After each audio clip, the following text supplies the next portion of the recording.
Research foundation में आप लोगों का स्वागत है। और आज हम कोशिश करेंगे कि वायरल फीवर से रिलेटेड, क्योंकि अब मौसम चेंज हो रहा है तो फिर बुखार सर्दी इस तरह का चीज़ आते रहते हैं। तो कोशिश हम आज ये करेंगे कि होम्योपैथी के प्रोस्पेक्टिस में कुछ ऐसी मेडिसिन जो आपको तुरंत काम दे और आपको बड़ी बीमारियों से बचाए। और कोशिश हम आज यही करेंगे कि एक दो मेडिसिन इसमें जो ख़ास तौर पे जो ली जाती है और आपको कैसे इसको यूज करना है। अगर वायरल फीवर आपको हो गया हो या फिर आपको वायरल कोई भी चीज़ हुआ हो, ठीक है, तो आप उस चीज़ को पहले इनिशियल से पूरे वीडियो को अंत तक देखिएगा तो आपको समझ में आएगा कि हमको क्या क्या चीज़ एज ए सिस्टमेटिक लेना है और हम कैसे बच सकते हैं इससे।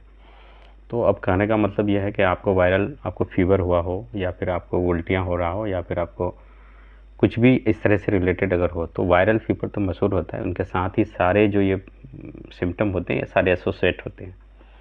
आपको फीवर के साथ अगर डाइजेशन का आपको प्रॉब्लम है या फीवर के साथ कफ का प्रॉब्लम है या फीवर के साथ आपको नाक आपका बह रहा है, ठीक है, या फिर सर दर्द है, तो आप सबसे पहले कोशिश ये करें कि पेशेंट को पहले देखें कि फ़ीवर उसका किस मिजाज का है। क्योंकि इसका और भी पैथी में अगर गए तो पैरासीटामोल ही होता है इसका, दूसरा बस इसको कोई भी मेडिसिन नहीं दिया जाता है ताकि बॉडी टेम्परेचर उसका लो करे। फिर उसके बाद आपके जो भी इम्यूनिटी है वो एक्टिव होते हैं तो फिर वो 1 वीक में उसको रिकवर कर लेते हैं। एक वायरल को 1 वीक लगता है मैक्सिमम, ठीक है।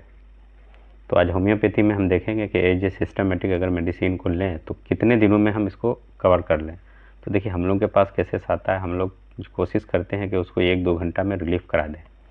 अब वायरल आपको हो गया तो कोशिश आप ये करें कि बंदा आपके पास अगर आए तो आप नक्स वोमिका से स्टार्ट करें, क्योंकि नक्स वोमिका एक पॉइज़न तो है ही लेकिन एक पोटेंटाइज फॉर्म है। शायद बहुत सारे होम्योपैथी के प्रैक्टिशनर इसमें ऑब्जेक्शन करेंगे कि नक्स वोमिका का सिम्टम नहीं है, वो नहीं है, ये नहीं है। तो मेरा यहाँ कहने का मतलब ये है कि नक्स वोमिका का सिम्टम हो या नहीं हो, लेकिन नक्स वोमिका एक ऐसी मेडिसिन है क्योंकि एक पॉलीक्रस्ट रेमेडी के तौर पे यूज की जाती है और इसका तकरीबन होम्योपैथी के 70-80% जो नौसोड हैं उनको भी ये एंटीडोट कर देते हैं। इतनी बड़ी दवाई है होम्योपैथी में।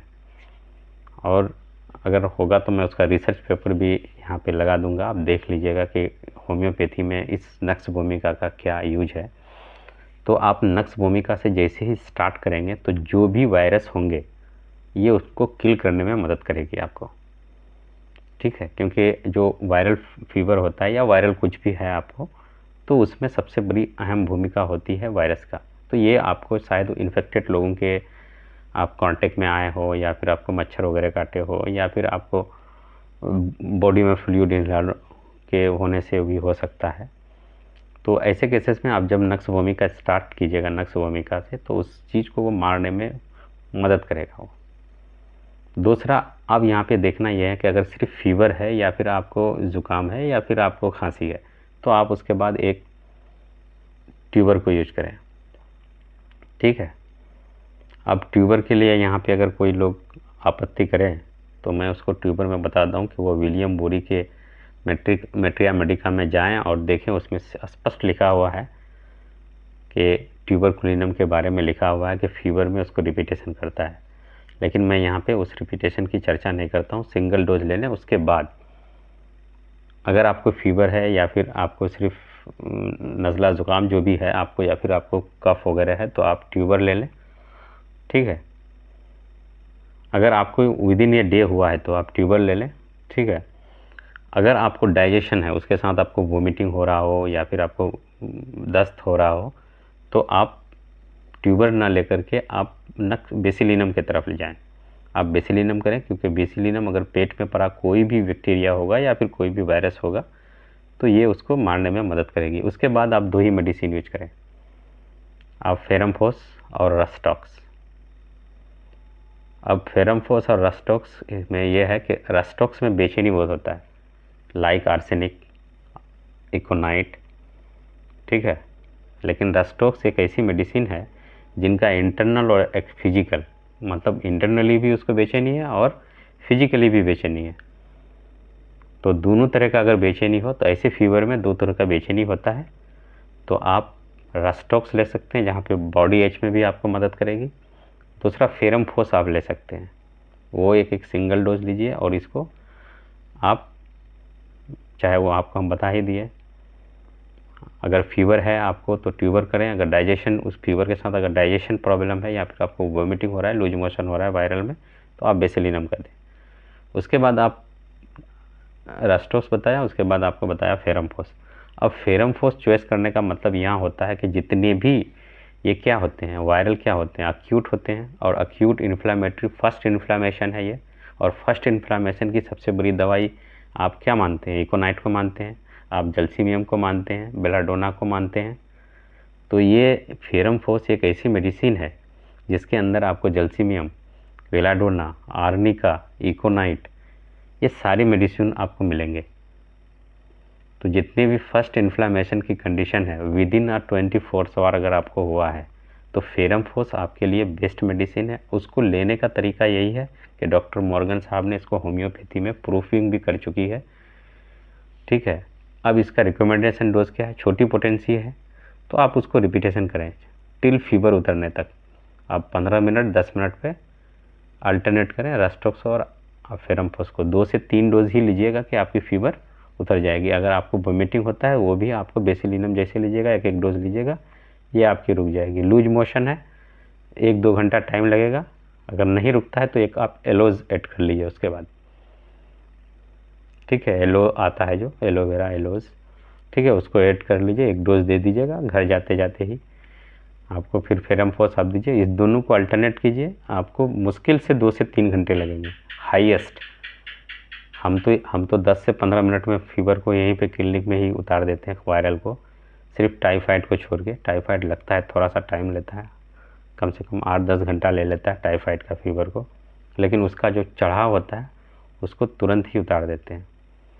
ऐसा नहीं है, क्योंकि आपके लिए है, आप इसको देंगे। लेकिन शर्त यह है कि तो आप जब तक नोसोड वगैरह का यूज नहीं करेंगे तो होता ये क्या है कि आपको उसको सही से, अब मान लीजिए आप कोशिश करेंगे कि बरोनिया दें, हम बेलाडोना दें, उससे इन्फ्लामेशन आपका नहीं जाता है, क्योंकि बैक्टीरिया वायरस है। आपको जैसे ही आप वायरल फीवर की बात करते हैं या वायरल कुछ भी चीज़ की बात करते हैं, क्योंकि चिकनगुनिया भी वायरल में ही आता है, आपको पता होना चाहिए। तो वायरल की जहाँ तक बात होती है, ये वायरस होते हैं। और ये वायरस होम्योपैथी के एक एक डोज से नहीं जा सकती। अगर कोई कर देता है तो वो एक एक्सेप्शनल केस है। ठीक है, अब तक तो हम अपनी प्रैक्टिस में नहीं कर पाए। अगर कोई कर दिया है तो वो अलग सी बात है, वो किताबें लिखने की बोलने की बातें अलग होती है। ठीक है, लेकिन आपको बैक्टीरिया और वायरस को मांगना होगा तो आपके लिए नोसोड ज़रूरी है। और अगर नोसोड इतना ज़रूरी नहीं होता तो फिर फैक्ट्रियाँ नहीं बनाती नोसोड। ठीक है, अगर कोई आदमी कहता है कि नोसोड नहीं देना चाहिए, ये करना चाहिए, हमने तो इतने देखे हैं कि नोसोड को 2-3 दिन क्या 2-3 बार लेते हुए देखे हैं। तो जिनका क्लिनिकल प्रैक्टिस बढ़िया नहीं है, जिनको ये चीज़ डरा के रखा है कि नोसोड मत यूज करो, नोसोड के बिना होम्योपैथी अगर कोई समझता है तो फिर उनको बहुत टाइम लगता है। ठीक है, उसके पहुंचने के लिए वो फिर आपको वही साल में 2 साल में एक एक केस को आप क्योर कर पाइएगा। तो आपको फास्ट है, आज के ज़माने में आपके पास कोई वेट नहीं करेगा। और जो क्लिनिक, मैं समझता हूँ जो क्लिनिक फीवर पेन जो इमरजेंसी को डील नहीं कर रहा, वो क्लिनिक कम ही चलता है। ठीक है, एक्सेप्शनल केस में जाते हैं लोग वहाँ पे। ठीक है, तो आप कोशिश ये करें कि ऐसे आप नोसोड का यूज करें, इससे मेडिसिन के फेल होने के चांसेस बिल्कुल ही कम होते हैं। ठीक है, इसके चांसेस नहीं होते हैं। तो आप जैसे ही रिपीटेशन कीजिएगा, आप देखिएगा 1-2 डोज जैसे ही दीजिएगा 10-10 मिनट में फीवर उनका उतर जाएगा।